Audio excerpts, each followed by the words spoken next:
جب رات کی تاریکی ہوتی ہے، اندھیرا ہی اندھیرا ہوتا ہے، سناٹا چھا جاتا ہے اور سب لوگ اپنے نرم گرم بستر پر چین اور سکون کی نیند سو رہے ہوتے ہیں۔ اس رات کے آخری حصے کے اندر اللہ سبحانہ و تعالیٰ آسمان دنیا پر آتا ہے اور حدیث میں آتا ہے آوازیں لگائی جاتی ہیں، ہے کوئی پریشان حال وہ اٹھ جائے اور میرے سامنے آ کے اپنی پریشانی رکھے، ہے کوئی قرض کے بوجھ تلے دبا ہوا انسان آ جائے مسئلہ میرے سامنے رکھے،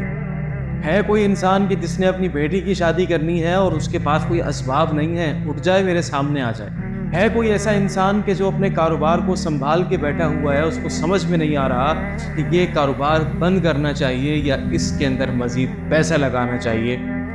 میرے سامنے آ جائے، ہے کوئی ایسا انسان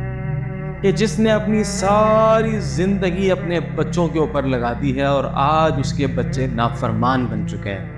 آ جائے اٹھ جائے میرے سامنے آ جائے،